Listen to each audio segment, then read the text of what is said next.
Some big changes could be coming to Ring of Honor Wrestling. This, according to a new report that outlines that ROH could be getting a much-needed facelift, as many fans have been complaining about the product being stale and a very far cry from what it was just a few years ago before Tony Khan bought the company. We're going to get into this. We're also going to talk about new insights we've learned about Stephanie Vaquer and why she chose WWE over All Elite Wrestling.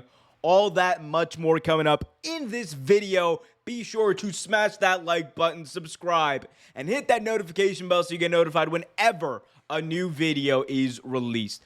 First, let's talk about Ring of Honor, a product that is near and dear to many people's hearts, mine included. And it has obviously not been the same Ring of Honor that it was just a few years ago, as I said at the top. Ring of Honor used to be where you could see the best talent in the world as far as indie wrestling goes. It was a super indie. It was a vibrant place where professional wrestling thrived. And ever since Tony Khan bought it, it has just not been the same. But that could be in the past, as a new report from Fightful Select says the following, according to this aggregation from Wrestle Purists. At least in the short term, Ring of Honor is likely to have more care given to it. The upcoming Arlington tapings were pointed to as what could be a turning point, as the brand is getting dedicated taping shows. One source said that this should lead to at least more consistent creative in that sense. Another note and point that was given was MXM, of course, Mansoor and Massey, were being signed specifically for the ROH brand as of now. Again, according to FightfulSelect.com. Go read the full report over there. But huge news here, and I think welcome news to many people who have been following Ring of Honor for the past, at least over a decade. And you know, as I said before, Ring of Honor used to be this super indie where you saw some of the best wrestling outside of WWE. And obviously with AEW being there, that has taken over that and then some. Like, it has gotten significantly more successful and wider reach than Ring of Honor ever had, right? We can all agree on that. And, you know, the byproduct of Tony Khan buying Ring of Honor, we all thought, was going to be, well, there's going to be someone who cares about the product. There's going to be someone who is going to be able to at least delegate and give the product the attention and love that it deserves at a time where, you know, Ring of Honor could have been bought up by WWE. The tape library could have gone there, and, you know, who knows what would have happened at that point. But that didn't happen, and we all expected Ring of Honor to have like this resurgence with Tony Khan at the helm and you know, with the AEW banner being over it. And it didn't happen in the sense of what we all thought, right? It's worth noting Ring of Honor has had some of its highest pay-per-view buys, some of its highest gate revenue. Like, they have been doing great business in the sense of like where they were before. And a lot of it has to do with the measures that have been put in place around, like, you know, diminishing costs around Ring of Honor. Right now, they tape it during episodes of either Dynamite or Collision. And, you know, while that is great and it saves money and it allows talent to be featured on the shows, and it's very easy because you already have everything set up for TV, so you can just record it. The issue there is that those people who are in those stands, those people who are in attendance for those shows, they're not there for Ring of Honor. They are there for AEW. And one of the issues that you run into, strictly from and one of the issues I think that has like plagued AEW is the meshing of AEW and Ring of Honor to the point where we don't know where the line is. Like, where does AEW start? Where does Ring of Honor stop? That was a major problem in the latter part of 2022 into 2023. And they've gotten away from it. Like, we still have, you know, some Ring of Honor talent featured on AEW, not nearly as much as before, but it got to be a place where I think it actually hurt the AEW product overall. While Ring of Honor did get a little bit of a boost, obviously, and, again, the pay-per-view numbers speak for themselves. They are getting the highest pay-per-view rates that they have ever had. That is, I think, a lot of it due to the fact that they are under the AEW banner. But, it has hurt both the Ring of Honor product because the Ring of Honor product has become less focused. The only real consistent thing about Ring of Honor has been Athena and her title reign. Other than that, we have seen, a little bit of stuff with like Eddie Kingston and Claudio, and then even then, like those matches, a lot of them were on TV, like AEW TV. So like it's weird, right? Because in a way, like you're not just making Ring of Honor developmental, you're just kind of making it a weird third or a weird like alternate brand within AEW that doesn't have any distinction really. Whereas, like, what you should be doing, right, is giving Ring of Honor its own feel. Ring of Honor should not be taped in the same place as Dynamite and Collision, because you do that, no one's going to really care because these people are not there to see Ring of Honor. What they should do is, I think Tony Khan should delegate Ring of Honor to someone else. Make the high-level decisions. You can make those remotely. You can make those whenever, but he should not be there. At least not for the weekly tapings. I think he can delegate that. You can have maybe a Chris Hero or someone like that who has that experience, who we can trust and we know understands what can make Ring of Honor special. You can have him running that brand or someone like that and really help to rejuvenate and redefine what Ring of Honor is. Because the one thing that is true right now is I don't know what ROH means anymore. It used to mean this super indie where you saw some of the best talent. It used to be this place where you saw the stars from New Japan, and it's not that anymore. Right now, it is Athena, and then it's just a mess. And they need to find a way to change that situation. They have to find a way to change that vibe.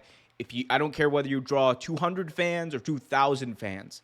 If you are able to draw a hot crowd, regardless if it's a couple of hundred for a developmental brand or a third brand, whatever you want to call it, like ROH, it is going to only help AEW, because that way you don't tire out the fans who are there for, AEW with like random Ring of Honor matches that they're not into, they don't care about, they're not invested in. And you're able to cultivate people who are only Ring of Honor fans, and you can have a hub in Dallas. Like, we know there's these discussions going on with AEW in Dallas. They have the residency starting this week for Collision in Dallas, in Arlington. So, like, I think pick a hub. If it's Dallas, if it's the esports arena, and that's where your hub for ROH is, make it that. And then run smaller venues run these small, awesome venues, like, for the ROH pay-per-views. Run the Hammerstein Ballroom for Ring of Honor. Do it. Like, that is a quintessential Ring of Honor, and it's in New York. It's a city that cares about wrestling. They're going to love it. Like, lean into what made Ring of Honor successful. They had their biggest shows in hot wrestling cities, and they were able to cultivate audiences in places like Baltimore, in places, I believe, like even in California. Like, they were able to, and Philadelphia, they were able to have hubs like Philadelphia and Baltimore where they were able to draw people for their weekly shows. Do that and build up that audience, build up those people who are going to be there, and build up that vibe. One of the best things about NXT, early NXT at least, was the fact that you knew those people who were there at the Performance Center, they were there to see NXT, and they were hot about the product. Let's create a similar vibe around ROH. Make it more focused. Make that creative only to ROH. Doesn't mean you can't integrate sometimes, but when you do integrate with AEW main, make it mean something special.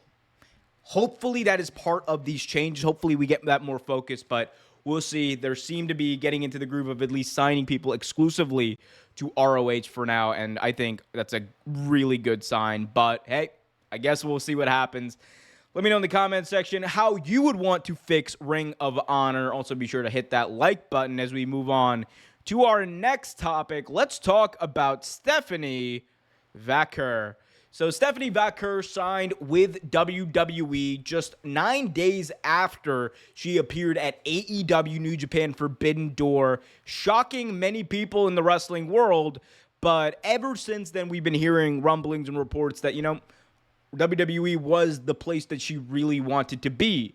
Well, we have now learned, according to Las Vegas Raiders contributor and sports reporter Harry Ruiz, that part of the reason why she chose WWE over AEW was something to do with the way she was treated.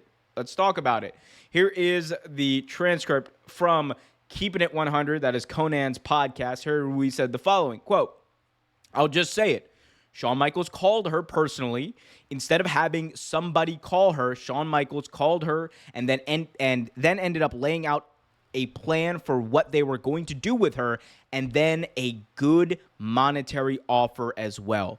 So she ended up accepting WWE because they had the money, they had the creative, and it made sense for her, even if this means that she doesn't get to work with New Japan and CMLL no more." He went on to say in the same conversation, quote, "I heard something similar happened at Forbidden Door. She wasn't picked up from the airport and had to find her own way." That is an interesting note. That, of course, it harkens to CM Punk at All In 2023 being kind of stranded at the airport and was not able to find his way out of that situation and had to, ask for help on the tube, which is insane. That should not be happening. Like that is a failure of logistics on an epic scale. And look, again, these have not been confirmed, but, Harry Ruiz has said this, so it is worth at least talking about, right? There is no question in my mind that Stephanie Vaquer, given the way that WWE brought her in, given the hype that she has, WWE were talking all about it as this big free agent signing, I am very, very, very well, in my belief that she got paid a good amount of money to go to WWE. And they are obviously the bigger platform. They're the bigger brand. They have more resources and the ability to make you an even bigger star. That is just fact. And you have all those factors in your way there. You have all of that weighing on you. It's going to be hard to say no, especially if you had a time in this other company in AEW, and if it's true you didn't get picked up at the airport, and some people would take that as a bit of a slight. I know if I was working for a place and I was told that there would be transportation and there wasn't, and I would have to find my own way, I'm not going to be the person to be like, oh, this is deplorable, disgusting, all that kind of stuff. But you're gonna feel some type of way, and it's gonna make you think twice if you get a better offer, right? And again, that could be a microcosm of a few things we've heard, these logistical issues with AEW from multiple people in the past, like music playing at the wrong time or the wrong music playing or things like that, things not being handled backstage, things, being a mess and unorganized backstage. Like, these have been things we've heard. So I'm not necessarily surprised if this is indeed true, but it just goes to show you, right? AEW, as big as they are and as big as they've grown, and we talk about this TV deal, they're going to get a massive rights increase. It seems like they're on the goal line, as Tony Khan likes to say, at getting this new TV deal. As big as they are still only 5 years old, and they have still got to go through some growing pains, and they have to figure out this logistics and HR situation, because I'm someone who has been working in comms and all that kind of stuff.